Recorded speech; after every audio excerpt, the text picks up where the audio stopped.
Noida, greater Noida, Gurgaon जैसे इलाके में हर किलोमीटर पर आपको प्राइवेट इंस्टीट्यूट्स के ऐसे ही विज्ञापन या फिर बड़े बड़े बोर्ड मिल जाएंगे।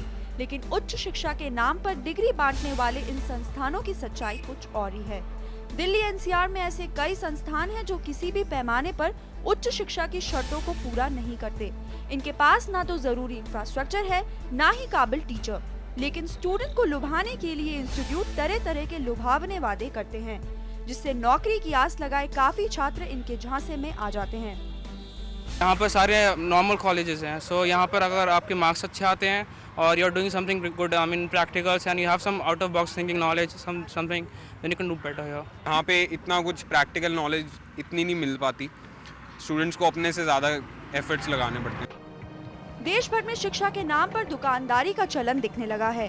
क्लासरूम प्रोग्राम के साथ साथ डिस्टेंस लर्निंग प्रोग्राम के जरिए भी ऐसे फर्जी इंस्टीट्यूट्स का बिजनेस पनप रहा है।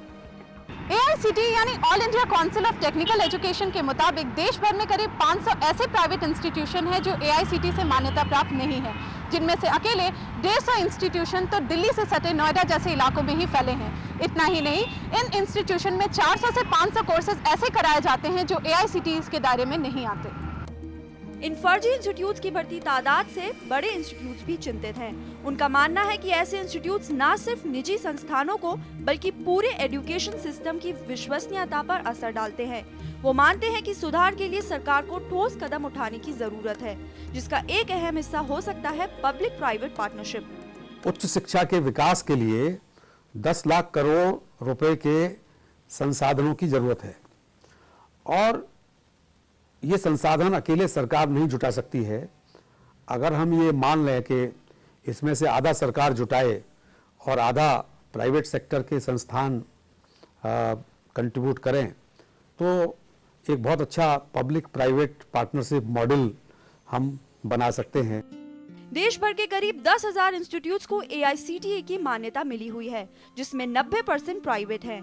देश भर में करीब 2.5 करोड़ स्टूडेंट उच्च शिक्षा ले रहे हैं। अगले 5 सालों के भीतर ये संख्या बढ़कर 4 करोड़ तक पहुंच सकती है, लेकिन क्वालिटी एजुकेशन की कमी से उनके सामने विकल्प काफी कम हो जाते हैं और इसका फायदा मिलता है फर्जी इंस्टीट्यूट्स को। श्रीमी चौधरी, दिल्ली।